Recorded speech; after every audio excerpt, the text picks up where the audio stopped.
Humanity's place in the universe had long been a subject of debate among alien species. Many races, some technologically advanced, others biologically superior, saw Earth's humans as nothing more than primitive, survival-driven creatures. Yet, beneath that veneer of primitiveness was something undeniable: resilience. The very essence of humanity lay in its will to endure and adapt, no matter the odds. In a universe full of fragile species, humans were known as Deathworlders, a species hailing from a planet notorious for its dangerous and unpredictable ecosystems. The humans had earned this moniker, not from bloodlust, but from the sheer tenacity of their survival. Earth was a planet where the dominant species was not always at the top of the food chain. The planet itself had conspired against them, from massive predators to environmental disasters, each pushing humanity to evolve or perish. Those who survived adapted, became stronger, and developed a culture of resilience that few could match. In fact, it was the very danger that surrounded them that led humans to become the universe's most unpredictable and dangerous species, especially in situations where others would falter. The Council of Galactic Species, a cooperative body of various races, had recognized humanity's survival instinct as an asset. And so, when disaster struck, it was often the humans who were called upon to assist. Their reputation as the Deathworlders preceded them, both a blessing and a curse. While many in the galaxy were in awe of their abilities, others feared their unpredictability. But when there was no other choice, it was humanity they turned to. This latest crisis was no different. The distress signal had come from the Zalaran, a delicate species from a distant system on the edge of the galaxy. The Zalaran were physically fragile, with a thin, translucent skin that made them vulnerable to extreme temperatures and physical stress. Their homeworld, Solaria, had been facing a catastrophic tectonic shift for years. Despite their advanced technology, the Zalaran had been unable to prevent the disaster. The once beautiful planet was now a ticking time bomb, and the Zalaran were in desperate need of evacuation. Their technologies were sophisticated, but they lacked the kind of resilience humans had developed in spades. Their people were largely intellectual, not accustomed to the brutal survival tactics required when dealing with a dying planet. When the human-led Galactic Rescue Force received the distress signal, they knew what they had to do. The other races might have hesitated, unsure of how to approach the situation, but humanity had no such luxury. To the humans, the plan was simple: save the Zalaran no matter the cost.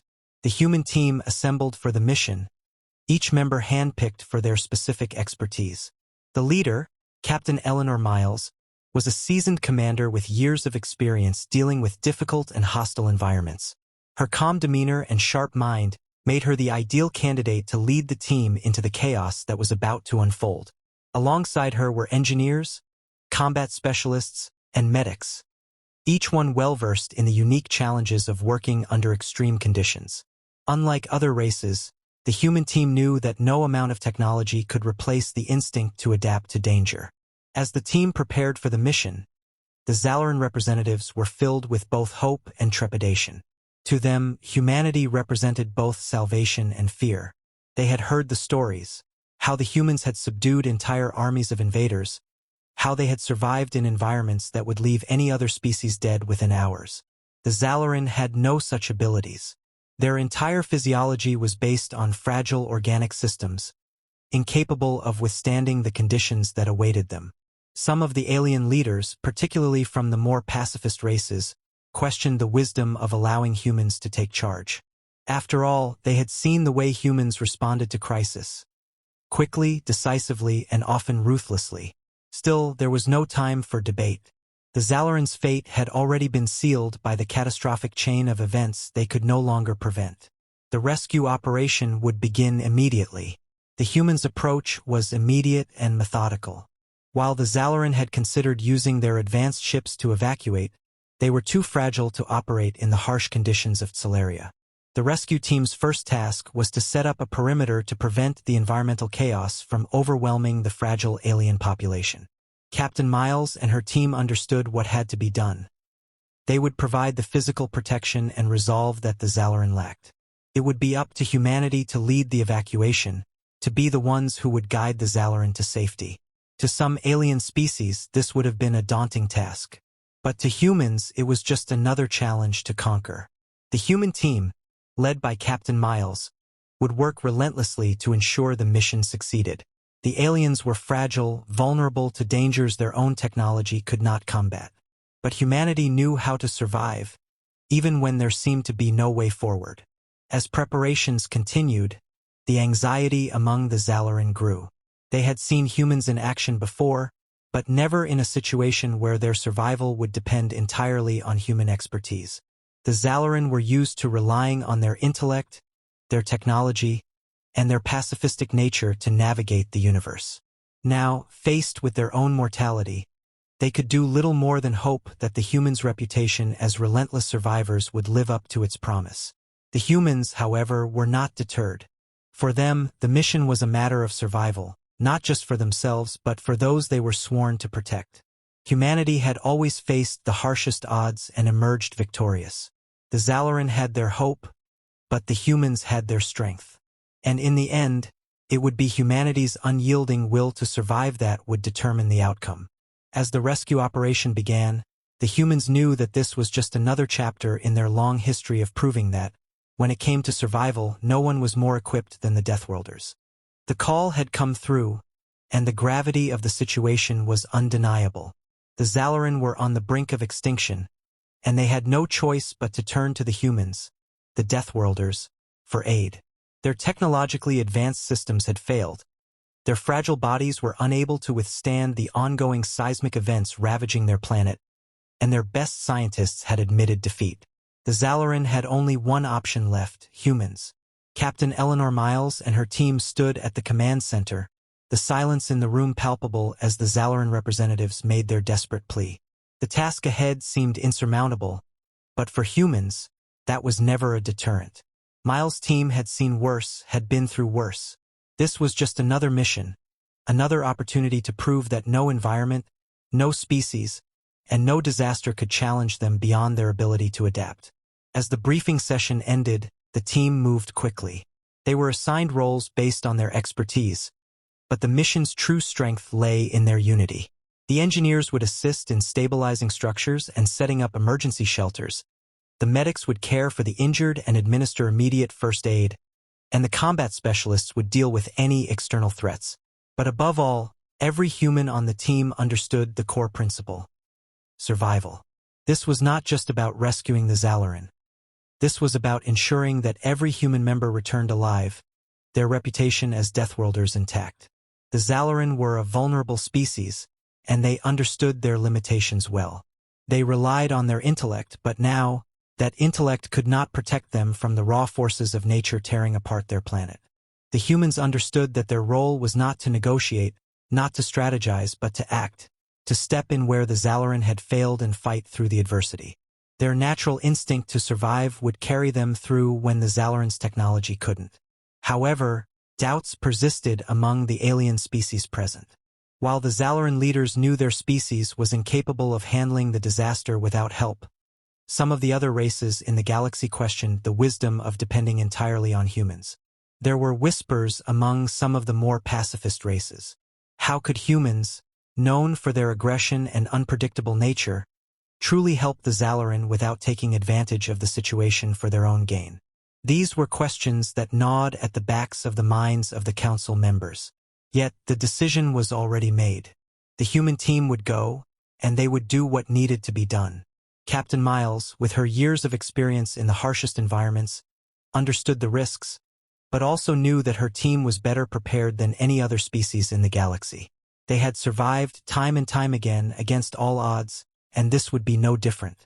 She reassured the Zalaran, though her words were blunt. "We'll get you out of here. You just need to trust us." The preparations for the operation began with precise efficiency.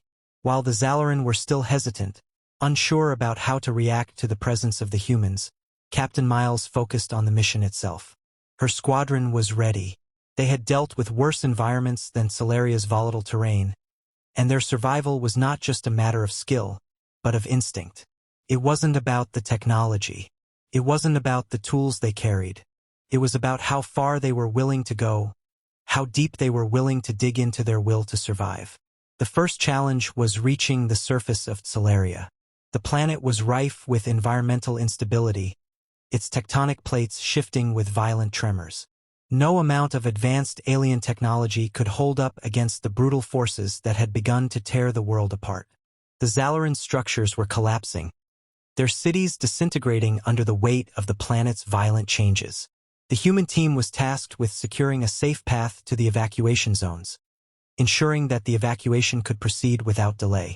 Captain Miles ordered the deployment of a series of durable vehicles capable of navigating the extreme conditions, and her team moved quickly. There was no time to waste. As they navigated the rocky, unstable landscape, they came across scenes of utter devastation. Entire regions had been swallowed by earthquakes, leaving nothing but rubble in their wake. The Zalaran were scattered, desperate, and many were unable to reach safety on their own.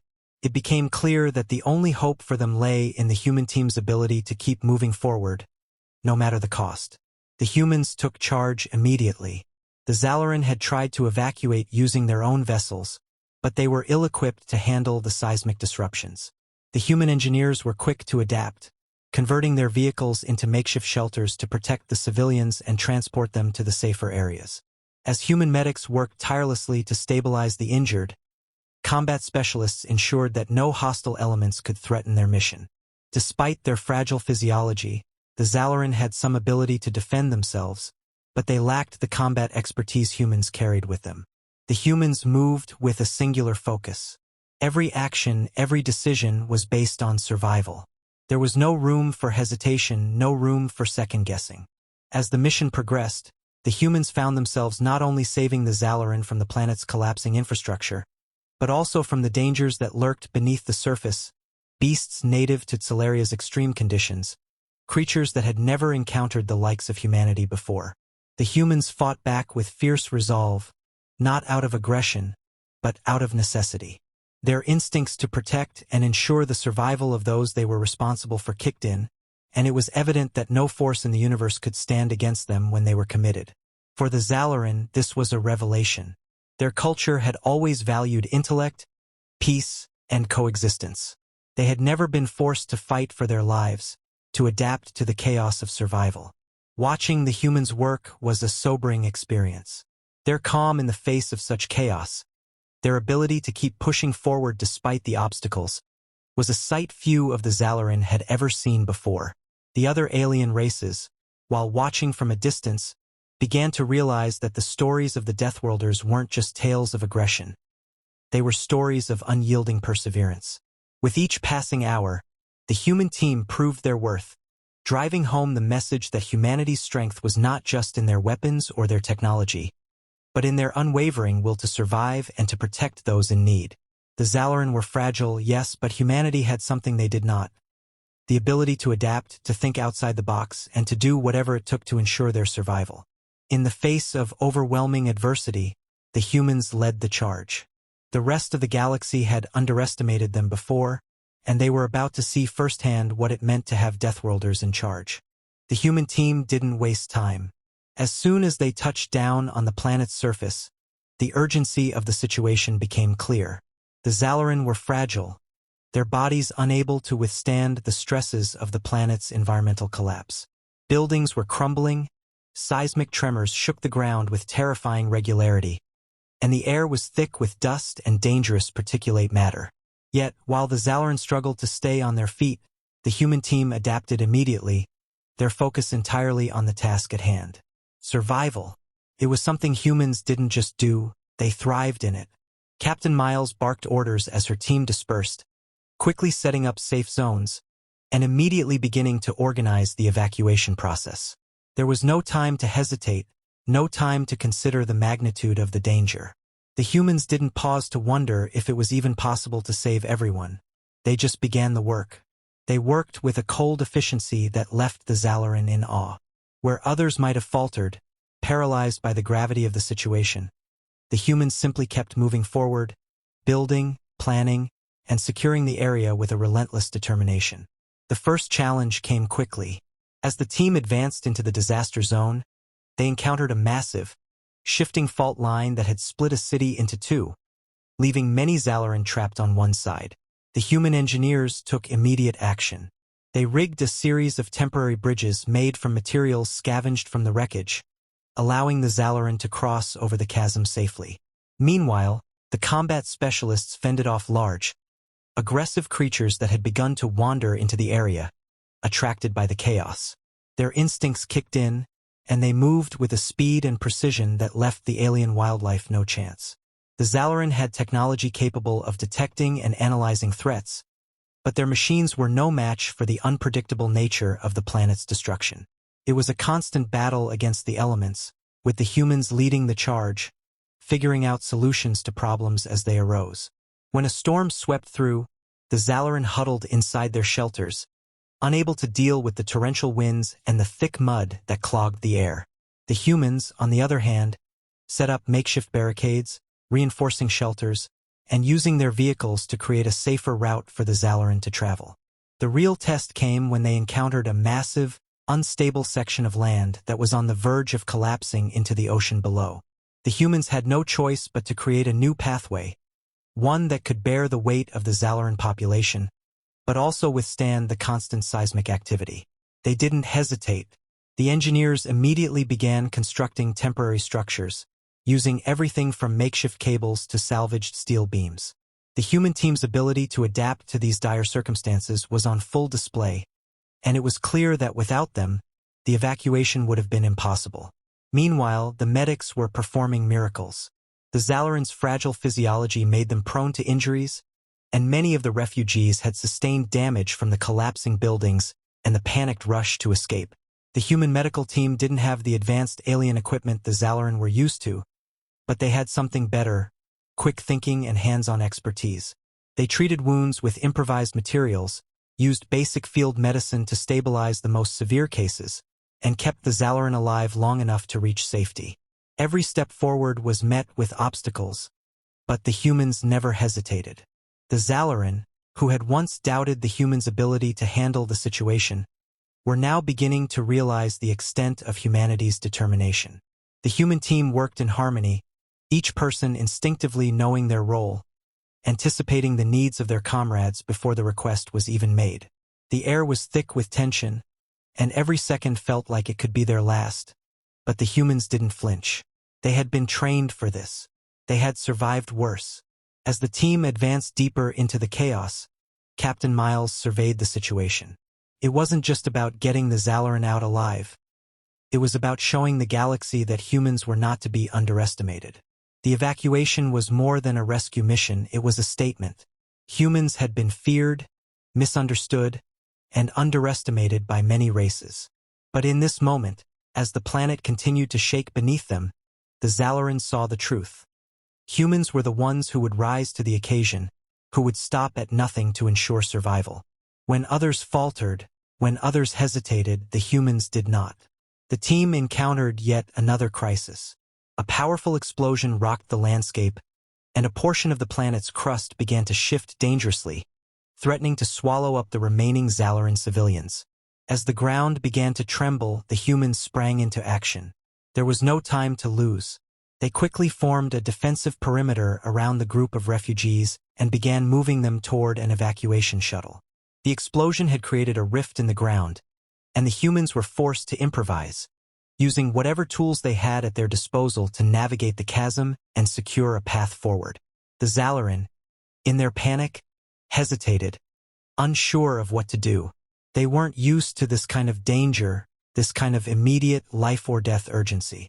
They stood still, confused, their fragile bodies not built for the kind of physical strain required to escape the immediate threat. The humans, however, didn't give them the luxury of hesitation. Captain Miles barked orders, directing her team to assist the Zalaran with speed and efficiency. The humans moved like clockwork, each step purposeful, each action a calculated move designed to ensure the safety of those they had sworn to protect. Despite their initial reluctance, the Zalaran began to trust the humans. They saw their unrelenting determination, their unwillingness to back down even in the face of the impossible. They saw what it meant to survive, what it meant to never give up. The humans didn't make promises of safety. They didn't offer words of comfort. They offered action, and that action spoke louder than any words ever could. The evacuation continued, each step a testament to human ingenuity, strength, and survival instincts. The Zalaran were fragile, yes, but humanity was relentless.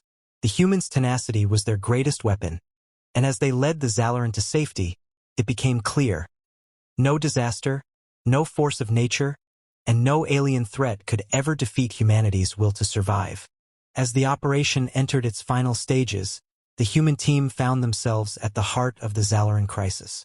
The evacuation was nearly complete, but the hardest part was yet to come. The planet's crust had continued to shift, and the rift that had swallowed parts of their cities was now expanding rapidly, threatening to engulf any remaining escape routes.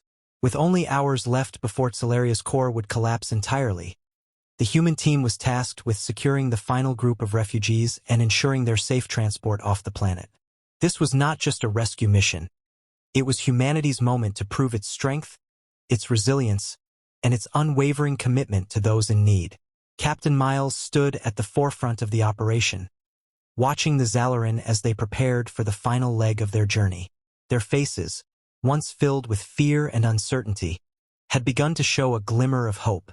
The humans had proven their worth, and now the Zalaran understood why so many species in the galaxy feared Deathworlders. Where others had faltered, where other species might have hesitated, the humans had acted without question, without pause. In their relentless pursuit of survival, they had not only saved the Zalaran, they had earned their respect. The last stage of the mission required all of humanity's finest qualities: decisiveness, resourcefulness, and the ability to endure hardship without faltering. As the Zalaran boarded the final transports, the human engineers worked to stabilize the last of the evacuation points. Their work was painstaking and dangerous. The ground beneath them was unstable, shifting with every tremor, but they did not hesitate. They had seen worse, survived worse, and their focus was unshakable. The engineers' every move was calculated, every piece of equipment essential to keeping the evacuation on track. It was a race against time, but for humans, time was just another obstacle to overcome. Meanwhile, the combat specialists kept watch over the area, ensuring no last-minute dangers would threaten the operation. The planet had become increasingly hostile, with local wildlife growing more aggressive as the destruction of their habitat forced them into new territories. The combat specialists moved swiftly, neutralizing threats without hesitation. Their experience in surviving hostile environments made them the ideal candidates to handle these encounters. For them, the idea of fighting for survival in an alien world was second nature. They had faced worse in the desolate battlefields of distant worlds and came out victorious. Now, their mission was to ensure the safety of the Zalaran to the very end. Despite the chaos and mounting danger, the medics continued their tireless work, caring for the injured and keeping the Zalaran alive long enough to escape. They didn't have the advanced medical technologies that some of the other species in the galaxy boasted, but they had something better: the ability to think on their feet, to improvise and adapt. Every medic understood the weight of their responsibility. They weren't just saving lives, they were ensuring that the Zalaran would have the opportunity to rebuild their civilization, to live another day. The medics moved quickly, treating everything from burns caused by collapsing structures to fractures sustained in the chaos. Theirs was a crucial role, one that had already saved countless lives, and they weren't about to stop now. In the final stretch of the mission, as the evacuation shuttles began to lift off and leave the crumbling planet behind, the human team could take a brief moment to assess their success. They had done it. Against all odds, against a planet that seemed determined to destroy everything, the humans had succeeded in their mission. The Zalaran, fragile as they were, had survived, and they owed their lives to the Deathworlders who had refused to give up. As the last shuttle ascended into the sky, carrying the last of the Zalaran to safety, the human team watched from the surface, their expressions a mixture of relief and resolve. There was no celebration, no fanfare. For humans, this was just another mission, just another day in the unending fight for survival. But even as the evacuation ended, the true significance of the operation began to sink in. The Zalaran would rebuild. They would heal. And when they did, they would remember the humans who had saved them. The other alien species watching from afar had witnessed the power of humanity's will to survive. They had seen how humans could rise to the occasion, how they could adapt, innovate, and overcome any challenge thrown their way. The Zalaran were fragile, but humanity had shown them that survival was not about strength alone. It was about adaptability, resolve, and the refusal to be defeated. Captain Miles turned to her team as the last shuttle disappeared into the void. "We did it," she said simply. The words weren't needed.